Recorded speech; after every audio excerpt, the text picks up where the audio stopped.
he has a solid plan that is already generating hundreds of thousands of jobs for young people, contrary to his rivals who, he says, have no plan.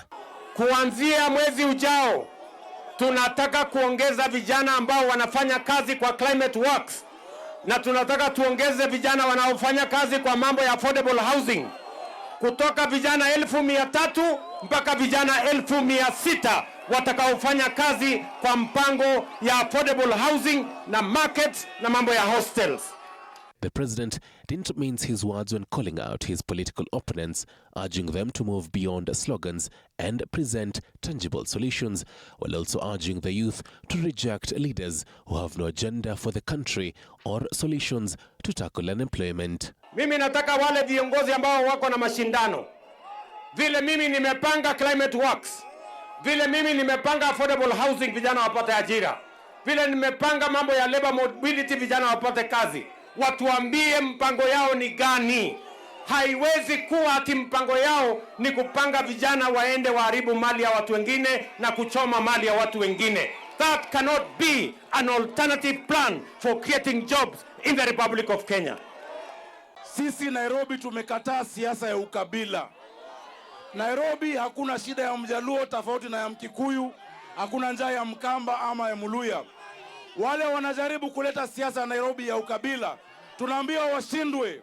The president said he is committed to uniting all Kenyans and rooting out tribalism and division among citizens, while also explaining that an environment of chaos and violence cannot support job creation or national development. Na nataka niwaulize kwa unyenyekevu, munikubalie niunganishe Kenya yote, tuwache ukabila, tuwache chuki, tuwache migawanyiko, Kenya iungane iwe moja, kwa sababu umoja ni nguvu, kutengana ni udhaifu, my friends.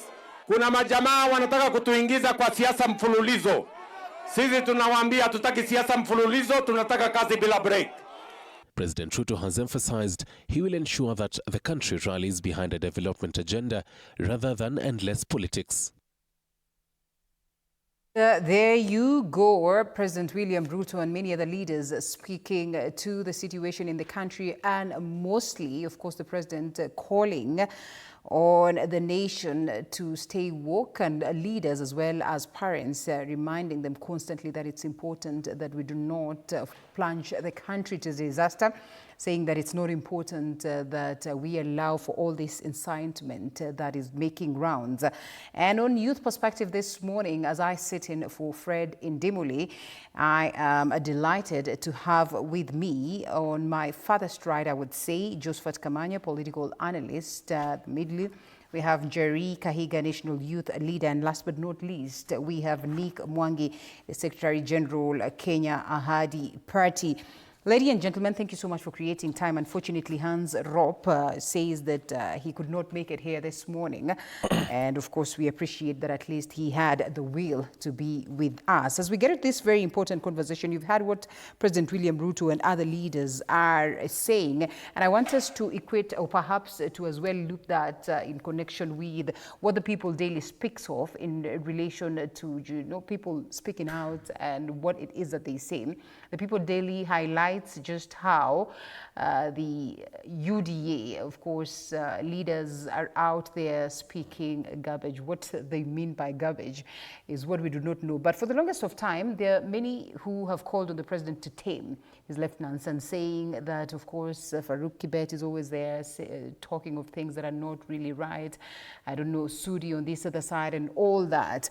And the president is here saying, let us not incite Kenyans. Let us not allow our utterances, to be those ones that are going to spark, animosity and intolerance in the country. Nick, double speak?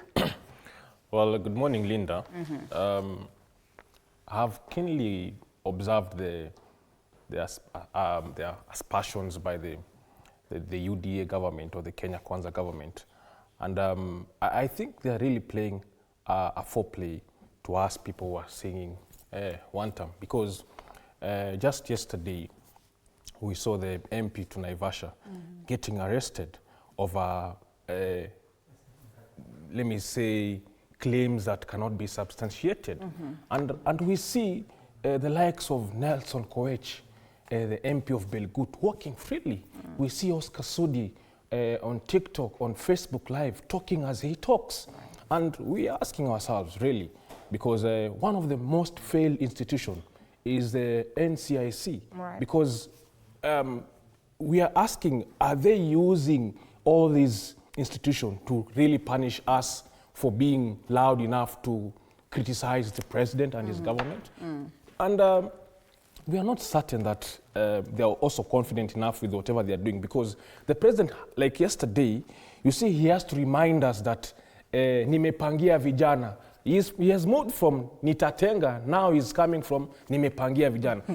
It is purely baseless, Linda, and that is worrisome, because you see, 2027 is not far away, and we are very much sure that this government will not make it for a second term. NCIC, there's a caricature I'm trying to look for that was talking about the NCIC. I'll grab it shortly. Banjari, listening to what Nick says, isn't it supposed to be good news, and that the president says nimepangia vijana hivi, and therefore there should be some level of excitement? And you know, people saying finally, of course, is this that is coming for the youth, for the president, perhaps listening to the cries on the ground.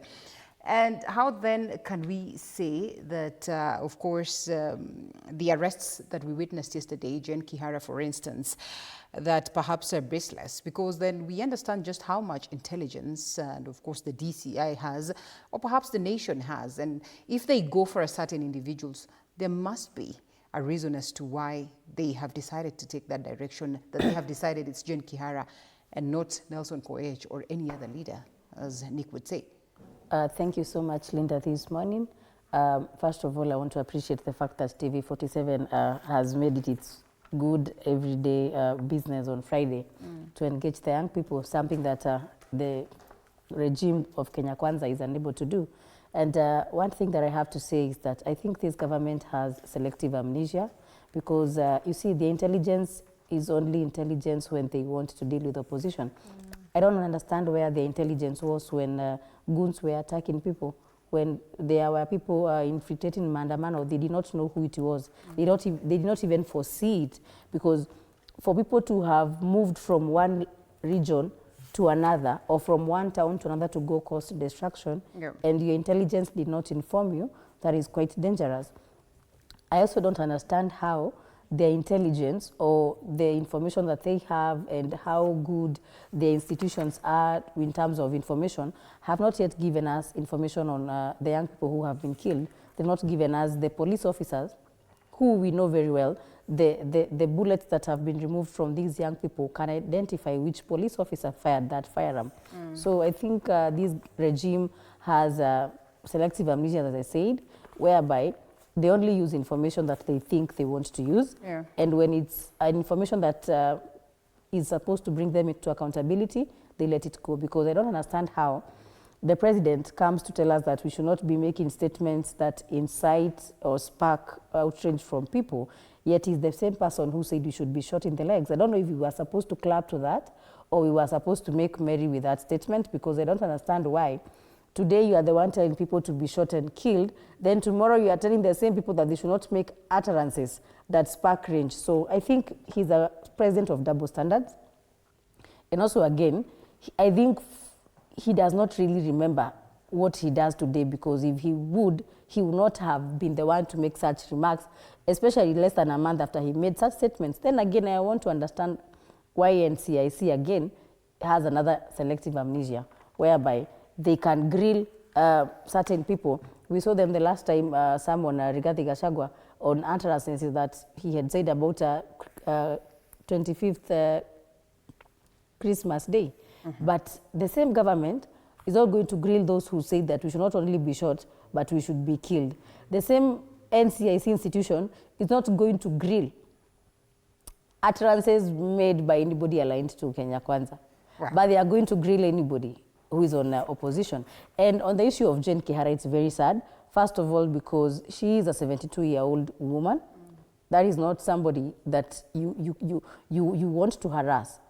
Then the time that they came to pick her says it all. They wanted to pick her at a time where the Constitution does not allow her to even be given on bail because they transferred her from Naivasha to Nairobi. By the time they got to Nairobi, it was past 5 p.m. Right. So legally, even her advocates could not get her out past 5 p.m. Then secondly, this is a politician that we all know it is in the public domain that her medical condition is not okay. So making her sleep in the cold cells that we know pathetically, the policies of our, the state of our correctional services are not something that somebody who is under medication should even be forced into, is very sad. Then again, I want to understand, the people who are in government who have committed crimes, some even have been put on murder charges, but they are still roaming free. Some we know are drug dealers, but they are still roaming free. But you want to tell us that whatever it is that you are calling Jane Kihara for was so big that she had to sleep in a police cell. Well, and remember, this is immediately after... take it away from you, It's immediately after they just released our chair, Wanjiko Thega, who has been in the police cell for 3 weeks. So it's sad. Objectively speaking, first of all, in Swahili, they say siku za mwizi ni 40. Wanasema mwizi sio waizi. So every thief must be having their own day, I'm assuming. Right. You would definitely expect for the head of state to tell people that it's not proper for us to have these incitements, and which we have seen are there left, right, and center, whether by his lieutenants or other people. It is also fair that we also look into what it is that the NCIC is doing.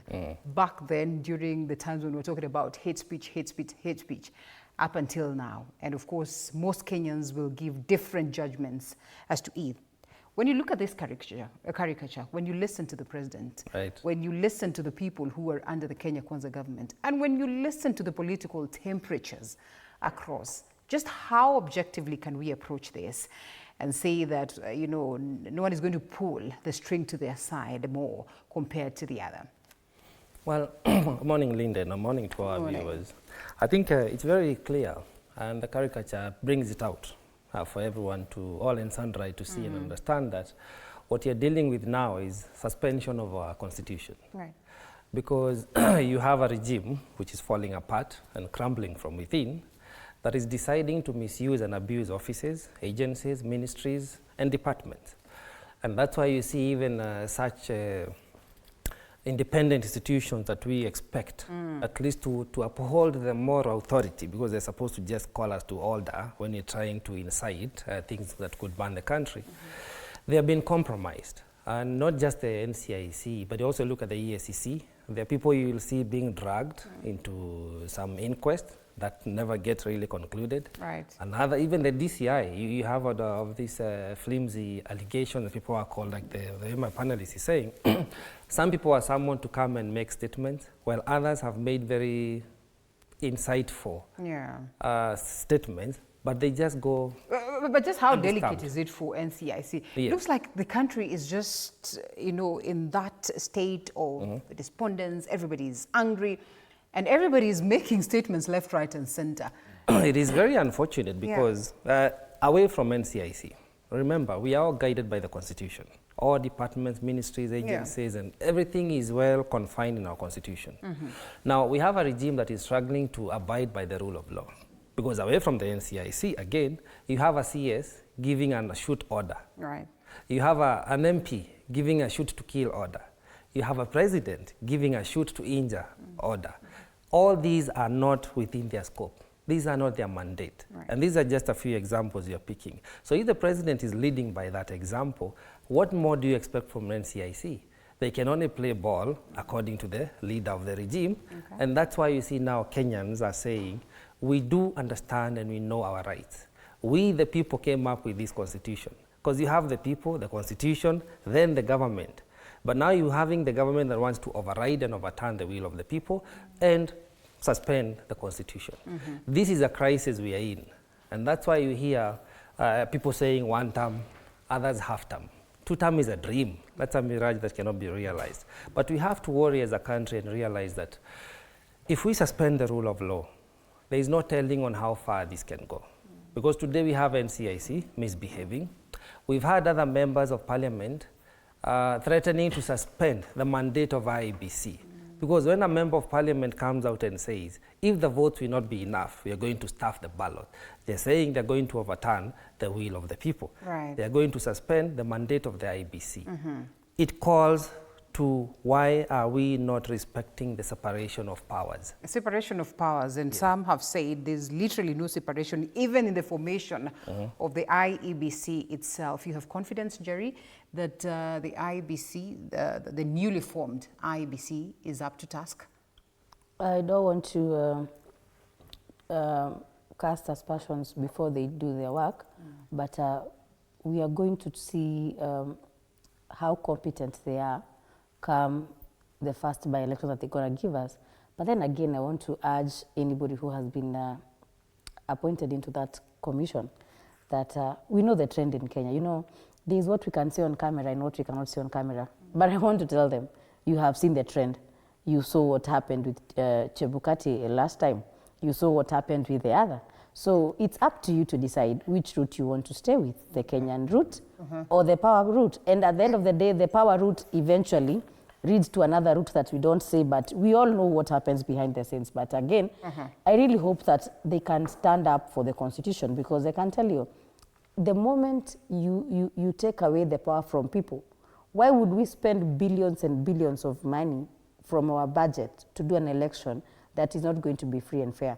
Why would you allow this country go into a state of Kenyans thinking that it's their constitutional power that is going to allow them have a women rep, have a governor, have a MCA, have a president, only for it was a boardroom decision.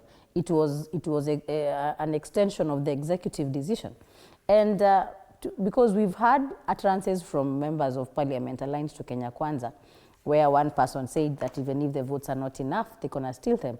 And sadly, I am again feeling disappointed that I would have expected that the first thing that the IEBC did when they got into power is to ensure that this person is brought on board and asked, why are you saying such statements? Well, of course, we expect that processes are going to take charge. I mean, and we do not want to assume that that is just going to go. But it's over a week now. If they wanted to do it, even the police, even the NCIC, if they wanted to do it, any person, by now they would have done it. Even the speaker or members of parliament would have raised that concern in parliament. That misplaced. It has been condemned left, right, and center. At least we get to see that. Nick, you are an SG. Yes. And for the records, ladies and gentlemen, all this young lady and men that you see here, I want to trust will be running for. You still maintain your position? Yes, you do. Jerry, for sure, I know she does. You will? Roy Sambu. You will vie. You will vie, or your party will front? Roy Sambu. Roy Sambu is waiting for their guy there. Roy Sambu is waiting for their guy there. You have confidence? But let me pick it from where I just left, Linda. In terms, right? You see, we are left in a situation where that we remember the 13th of September, 2022. Okay. President Ruto was sworn in, but he deliberately chose to lift the sword rather than the Constitution. In politics, symbolism is everything, Linda. And we are in a situation whereby I think he was telling Kenyans that I will rule by the sword, not by the Constitution. And you see, sometimes we say action speaks louder than words. And from 2022 to 2025, we have seen deliberate actions of ruling by the sword. You will wake up today, criticize the government. You're either shot dead, arrested, or implication of terrorism, or implication of robbery, or implication of whatever manner. And you see, we are now slowly seeing him turning the conversation into a community thing. Because you look at what he was saying the other day, saying that wale hawakuletea Mwai Kibaki fitina, hawakuletea Uhuru Kenyatta fitina. What is he trying to say? He's targeting a particular community. And you see, he seems, as my good friend Jerry is saying, he seems to be having a selective amnesia. This is a man who moved from, you know, Linda, when you see when he was campaigning, he will drink water and people will clap. He will go to churches, he will cry. Linda, you'll believe that this is a man that is going to save Kenya. But today, he's causing aspersions that, look, young people, yule asipigwe risasi ya kichwa, pigwe risasi ya mguu. But, Linda, we visited Dr. Gikonyo, Karen Hospital, and we asked him, medically, what is the likelihood that you're supposed to survive when you get shot?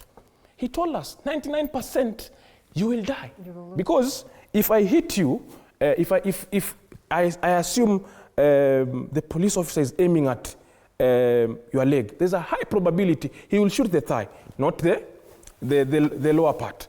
And you see, the thigh has an artery that runs blood direct to the heart, right. And it will bleed almost immediately. But coming to the issue of IEBC. I want us to take a short break, and of course you speak well because then you also highlight those things.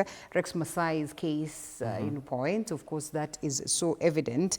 I would want us to come back on the IEBC matter, but as well, just get to that community conversation that you had projected earlier on. And perhaps we could stand corrected in observing what happened during the Sabasaba Day and maybe even the 25th protest in commemoration of the Gen Z protest last year.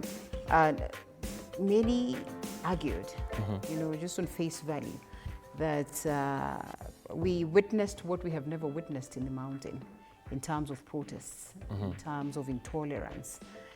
And it gets you asking, could all these people be right when they say that something is amiss in the mountain and that Kisumu was so calm and another part of Nyanza was so calm? Is it just the president or basically everybody that views this in that very same manner? So allow us to take a short break and then we come back on that note as well as your confidence on the IEBC.